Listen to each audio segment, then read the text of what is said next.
Hi Jayhawks, welcome back to another week of JayhawkJukebox. I'm Bryn. And I'm Wambui. And my song for this week is new release. It just dropped last Friday on the 30th, and that is The Great Divide by Noah Kahan. I'm a huge Noah Kahan fan. I'm so happy he's back making music. I remember I was actually like one of the first people that got to hear the song live, like ever, because he played it for the first time at the Kansas City show, and that was literally the greatest moment of my life. That sounds life-changing. So getting to listen to it now on Spotify, it's amazing. Oh yeah, I'm sure. All right, my song is Trouble by the London girl group Say Now.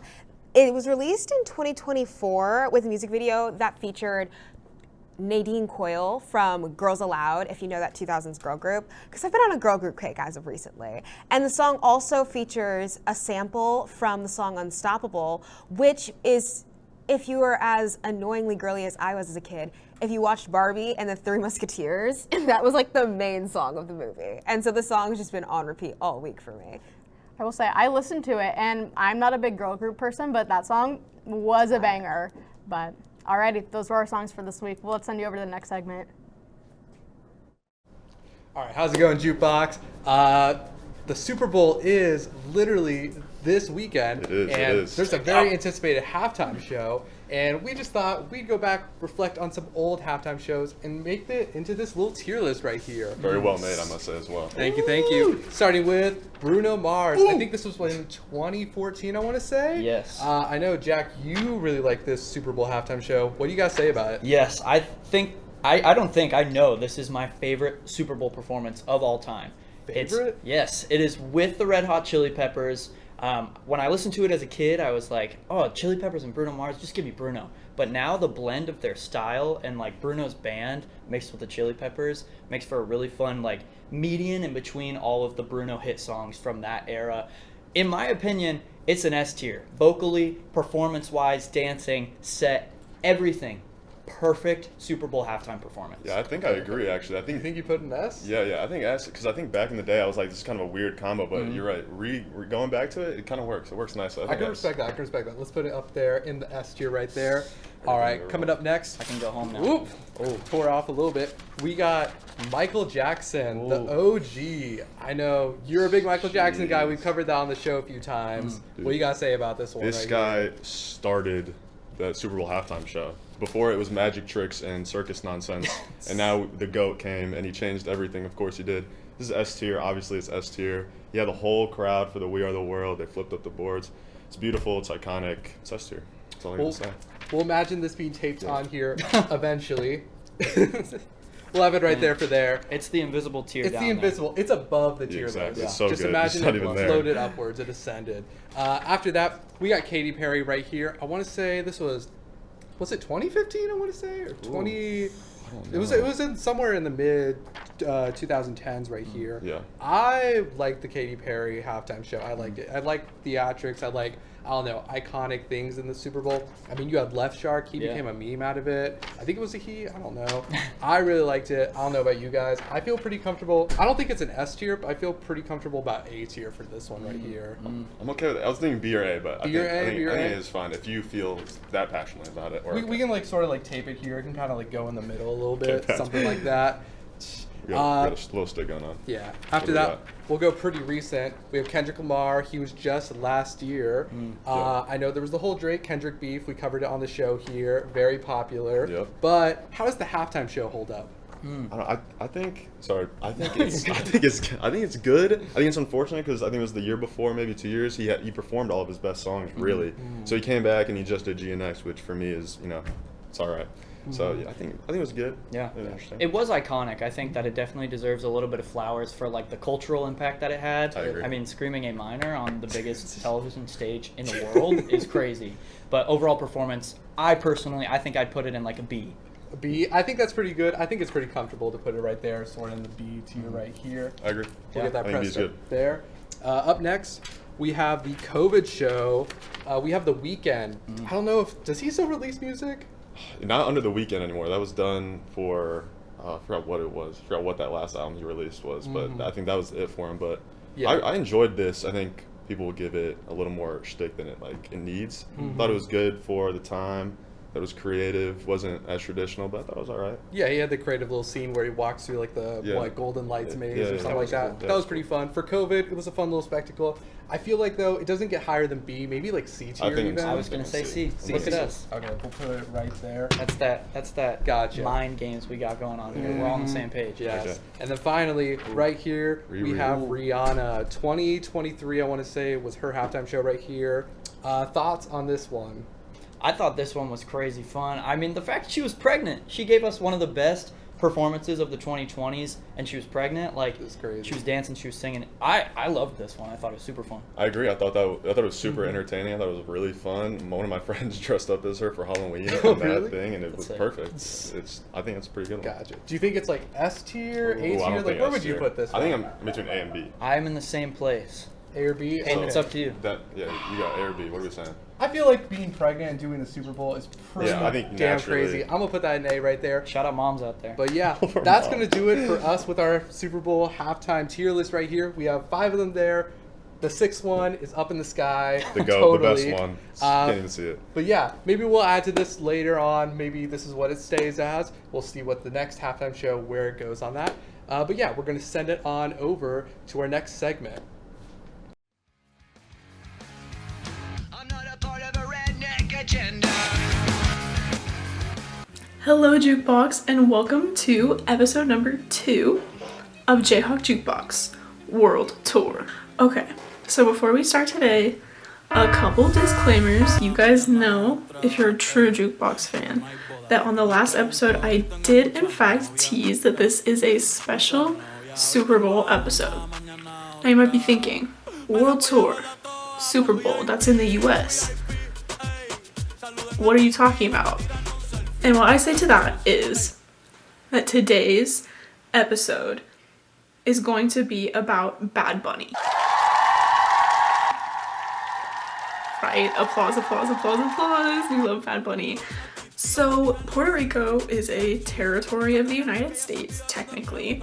It is not a different country, which I know I said on the first episode that we'd be going to different countries, listening to different music, but like, you know, Bad Bunny's team, they said he really wants to be on this segment, so like, who am I to say no?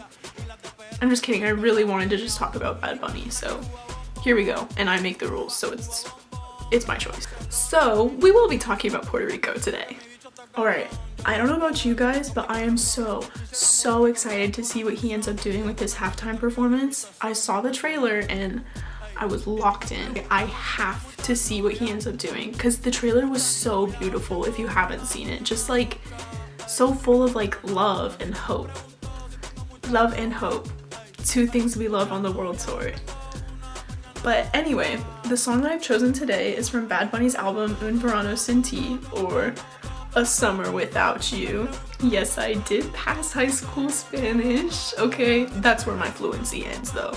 So if you want to know about the lyrics, I am gonna have to put those into Spanish Dict and Google Translate. But that does not at all stop me from vibing to the moon. Vibing all the way to Puerto Rico. No need for a plane or a boat. That's how strong the vibes are. And once I start playing this, hold on to something. Because the urge to dance is going to be very strong. Titi me pregunto. It's something about it just feels so like Super Bowl too. Do I know if this is on his lineup? No. If it is, it was my idea. The only critique that I have of this song, I'm not a huge fan of the intro, but that is only because it delays the time until the song gets hype. The intro is necessary for the hype to hit as hard as it does once like the actual beat comes in. Yeah, just your turn. You listen now. Tengo a una, mañana otra. Me la voy a llevar a toa pa' un VIP, un VIP. So, what did we think? If you didn't like it, that's fine. You're entitled to your wrong opinion. That's okay. But for all of us who did like it, that I know, it just made you hit like a little dance. And don't laugh at me for hitting a little dance because I know you did it too. Don't lie. Love this song. Do I speak Spanish? No. That's how good the song is. That does conclude our second stop on the Jayhawk Jukebox World Tour. A very special episode. And Bad Bunny, if you're watching this, maybe shout us out. Maybe shout out the Jayhawk Jukebox World Tour. We could join you on your tour. I hope you guys enjoyed this episode. I'll see you guys next week. And you call me wonderful. Hey, Jayhawk Jukebox. My name is Jack. I'm Otis. Boom! The Grammys were this past Sunday, but if you missed them, don't worry. We're here to give you the rundown. Who won, who lost, what were the biggest stories, all of it. Yeah, well, to kick us off, it's undeniable that Bad Bunny was the biggest winner of the night, taking home Album of the Year for his album Debí Tirar Más Fotos. That's beautiful. I studied abroad in Barcelona. There you go. It was a stacked category this year, so big win for him. Yeah, speaking of stacked categories, Wildflower by Billie Eilish won Song of the Year over heavy-hitting nominees like Golden, APT, and Luther. However, Luther did win the Grammy for Record of the Year. That is true. That is true. Look it up. Very deserved, I must say. Yeah. To wrap up the rest of the major winners, we had Olivia Dean. She won for Best New Artist. Messy by Lola Young won for Best Solo Pop Performance. Chromacopia by Tyler, the Creator, made history, winning the first ever Best Album Cover Award. Ooh. And Kendrick Lamar emerged as the winningest artist of the night, winning 5 of his 9 categories that he was nominated for. Yeah.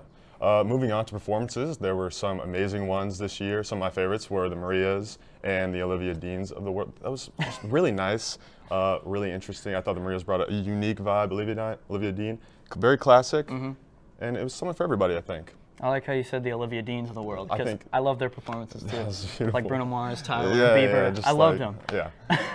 But an especially notable performance that I want to talk about was the powerful honoring of Roberta Flack, featuring an all-star lineup, including including stars of old and new. They had Miss Lauryn Hill, they had Leon Thomas, Chaka Khan was there, Raphael Sadiq of Tony Tony Tony was there, and many more. It was so nice to see a legendary hitmaker in Roberta Flack be honored in such a special way. Yeah, per usual, some big social media stories came out of the night. There was Alex Warren's in-ear monitor getting messed up, Harry Styles making an appearance to announce Album of the Year, Bad Bunny's iconic reaction to winning Album of the Year, as well as the several winning speeches that addressed ICE and the current immigration policies in the U.S. Yeah, it was an eventful Grammy night, honestly. I like to catch up on everything that really happened behind the scenes every year, and I feel like this was a good year to look on Twitter post-Grammys. Oh yeah, just everything. It was blowing up. I really enjoyed it, looking back on it. I had a great time, great performances, some good winners, some deserving ones, maybe some not deserving ones, depending on who you talk to. Yeah. But yeah, I think that's it. Congrats to our friends who won Grammys. Our close friends. We'll see you guys. Hey Jukebox, it's Virginia. And I'm Wambui. And we wanted to talk about everyone's favorite new show, Heated Rivalry. So if you haven't somehow heard of it, the show is about 2 gay hockey players who kind of find each other and start a little relationship. And we just wanted to talk about it and also just some of the music choices, because why not? But yeah, it features Shane Hollander and Ilya Rozanov, and it's supposed to be their kind of coming out, kind of keeping a secret thing in the hockey world. But regardless of that, yeah, there's 6 episodes in the season. I think there's supposed to be a new season. New season, 2027. There's in June. So yeah, maybe a change. I feel like it was everyone's big Christmas show this year. Everybody was watching it during their break. Oh yeah, catching up, getting the episode. Everybody was so excited for the cottage episode. That was it was Christmas cottage. Oh yeah, immediately. No, it was crazy. And then of course it got so popular. I don't know if you guys saw, but the 2 actors were the Olympic torchbearers for part of the Olympics, and so that was crazy. Again, they renewed it for a new season right away. But yeah. So a little bit about the music side. Of course, they have a composer. Their composer's name is actually Peter. I found out. First name Peter, last name Peter. And but besides that, there's also just some regular songs in there. So what do you want to start off with? Well, I just want to start off by thinking about how the entire soundtrack is based off of like indie artists, and then all the show's blown up, so now everybody's kind of like watching them and like seeing what they do, and so that's kind of really exciting for them. You know, you get you featured in this like small show with an incredibly low budget for how popular it was, and now your song is literally everywhere. No, it's a great. I'm glad they did it. It really like is one of those like support small creators kind of thing too. And yeah, I mean, there's some big songs in there. There's like I liked, of course, like the all the things she said. I mean, there's the like the remixed one. There's the original one. Yeah. But what was your favorite song before? My favorite song was from the kiss scene between what's his name, Scott and Kip. Oh, okay, yeah. I'll Believe in Anything. That was my personal favorite because it was such a beautiful scene. But now we have to roll it over to our next segment. Yeah. So, We'll see you guys later, though. see you guys later. Hello, Juke Squad. It is I, HG, and today I am bringing to you a new jukebox segment called Spotify Spotlight. Every week we're gonna have a member of the jukebox staff come on and talk a little bit about their playlists, top songs they've been listening to, pretty much anything Spotify related. It's also a really good way to get to know our staff members and everybody's personal music taste. So without further ado, let's get into my Spotify. The playlist that I want to talk about today is called Same Songs, Different Season. This is kind of my like evergreen rotation playlist. So every now and then I will update it, take some songs off, replace them with new songs I've been listening to. I want to shout out 3 songs that really encapsulate the vibe of this playlist. The first one is Crying, Laughing, Loving, Lying by Peach Pit, originally by Labi Safir. I don't know how to say his last name, I'm really sorry. And I think it's one of the best covers of all time. It's just a beautiful, fabulous song, and I've been listening to this for about a year now, so that has been on the playlist for a minute. Another song that I want to point out is Seco Buff by the Cocteau Twins. I have a lot of Cocteau Twins on this playlist. They're kind of a mainstay in my music taste, so that is a good descriptor of what my music rotation is often consisting of. Last but not least, the third song that I want to highlight is called Diving Woman by Japanese Breakfast, and ironically, I have a tattoo of a diving woman right here, if you can see it, and I found that song after I got the tattoo, so I love Japanese Breakfast.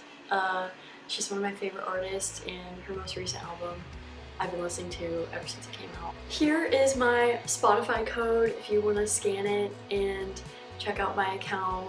Feel free. But anyways, that is an example of what my Spotify has been looking like recently.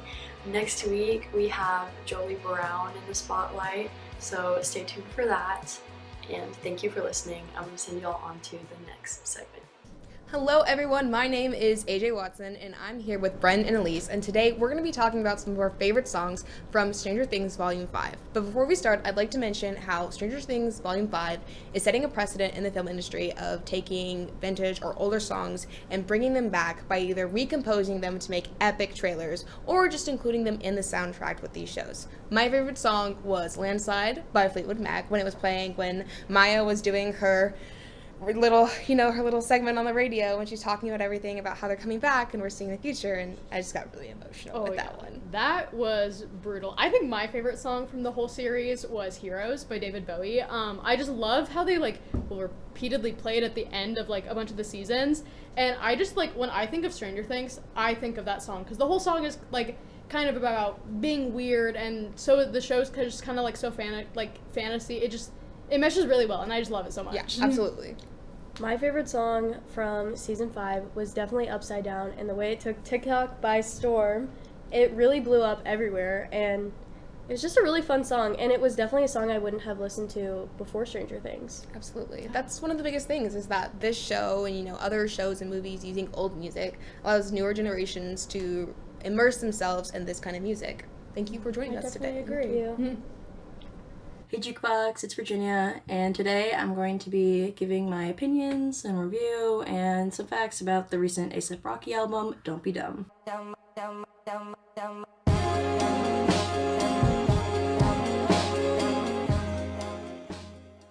So, This album released on January 16th, 2026, and it's his 4th studio album, and it's a 15-track album, and it features collaborations with artists like Tyler, the Creator, Gorillaz, Andre 3000, and even has artwork on his actual album cover by Tim Burton, which is awesome, and I love that, and I love the vibe of them two together, actually. I'm personally really not a very big A$AP fan.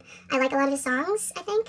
I'm not particularly invested in him, so I just don't really know. I listened to the album about 3 times over, just to make sure, I like the songs I like and whatnot, but my favorites of the album were the first one on his album, which is Order of Protection. I don't know, I thought this one just kind of had a good vibe. It was I like the beat of it, I liked the background track music with this, like in the beginning and all that kind of stuff. Like, I think it was a very good opening song, and yeah. The next one I liked was Stay Here for Life, featuring Brent Faiyaz, and I like this one a lot too.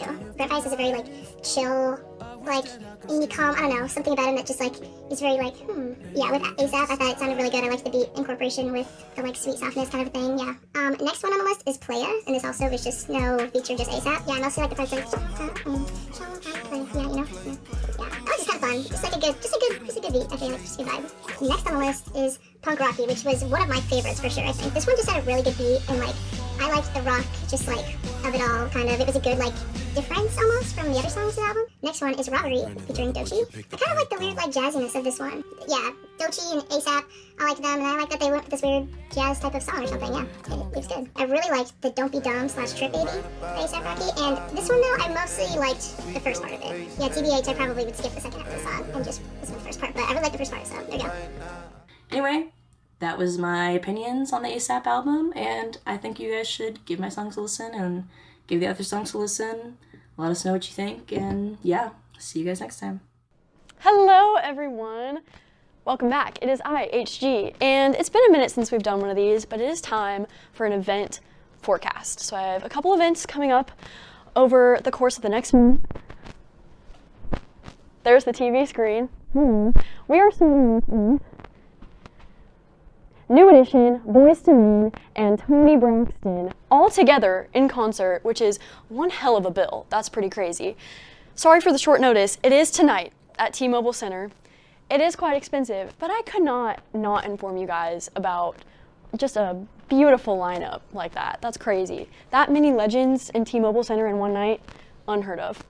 Moving on, which they are described by the Kansas City Star as a band that is dusted with funk and baked in an oven of soul.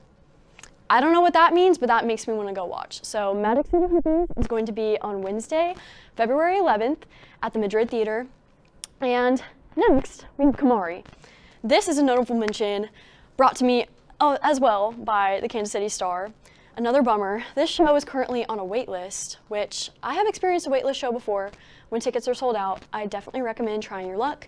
Sometimes you get lucky and you can get in and see an artist like Kamari, who's probably not going to be in KC for a minute because he is on the rise. One to watch, BT dubs. That is Friday, February 20th, again at the Madrid Theater. Moving on, the 502s. They are a nice millennial-style funk band. I would definitely recommend listening to their top 3 songs. Very much encapsulates the sound of the band. They will be at the Granada for $50 on Thursday, February 26th. What a steal. I would go, and it's in Lawrence. What else are you doing? I would definitely recommend. Finally, last but not least, my personally most anticipated concert is Tuesday, March 10th. I still stand in solidarity with my girl Emma Chamberlain, but I will be attending the show at the Truman. GA is $42 right now. Go snap up some tickets and go support some local musicians.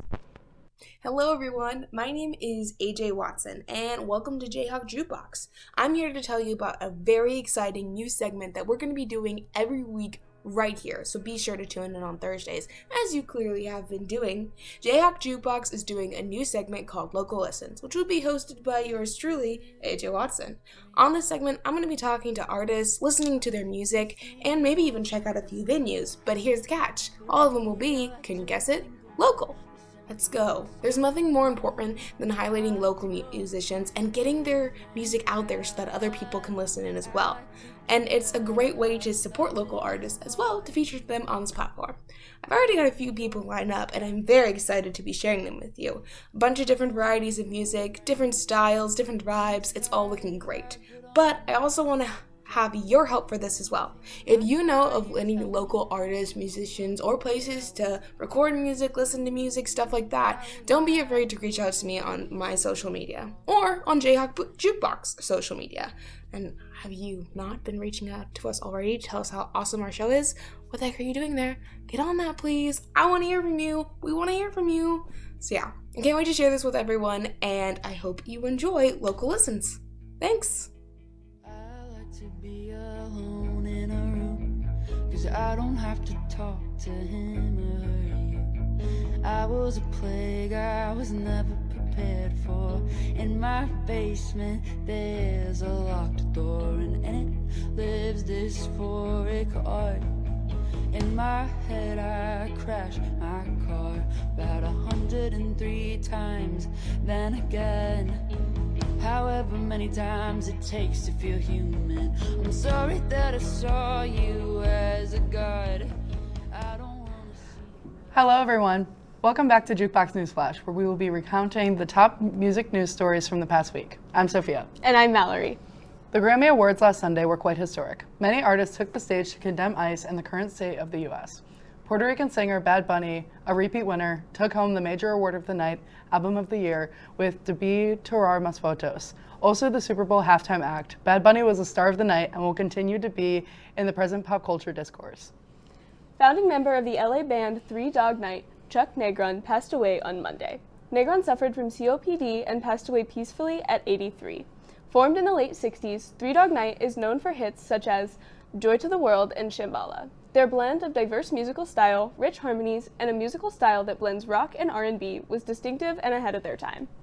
South Korean boy band BTS has announced their musical return set for March 2026. After nearly a 4-year hiatus, the band will return with a live comeback and a Netflix documentary. Made up of 7 young men, they are said to be the most famous boy band in the world. Their return comes after the boys have completed their mandatory 18-month military service, requirement mandated by South Korea. J. Cole is set to release a 24-track double LP tomorrow, February 6th. He has released the track list and said this album is intended to be his last. It is split into 2 tracks, Disc 29 and Disc 39. The Fall Off will be his 7th studio album and comes 5 years after his 6th studio album, The Off Season. American rap artist Kendrick Lamar now holds the title for most career Grammys won by a rapper. He won 5 Grammys last Sunday, which now brings his career total to a whopping 27. He has now won Record of the Year 2 years in a row, with Not Like Us in 2025 and Luther in 2026. Lamar is only the 4th artist in Grammy history to win the same category back-to-back years. Mitski dropped 2 new singles this week and announced plans for a 2026 tour with shows in Europe, North America, Asia, and Australia. Her new album, Nothing's About to Happen to Me, is slated for release on February 27th. According to President Trump, the Kennedy Center is set to close in July for 2 years due to construction. Since its opening in 1971, the center has been classified as a living memorial to the late President John F. Kennedy. Trump claims that the construction will take a tired and dilapidated center and turn it into a world-class art center. His comments come at an odd time, as neither Trump nor the Kennedy Center president, Rick Grinnell, have provided evidence to prop up their claims about the building's supposed dilapidation. Finally, here's a list of new music dropping this week. 2000s boy band sensation Nick Jonas is dropping his 5th studio album, Sunday Best, on Friday. Following Jonas are Rat Boys with Sing Into an Empty Chair, Puma Blue with Croak Dream, Daphne with Butterfly, and finally, The Fall Off by J. Cole. That's all for Jayhawk Jukebox this week. Thank you for tuning in, and we'll see you again next Thursday. Make sure to follow us on Instagram and TikTok at JayhawkJukebox and catch these clips on our YouTube channel, also called Jayhawk Jukebox. Have a great weekend, Jayhawks.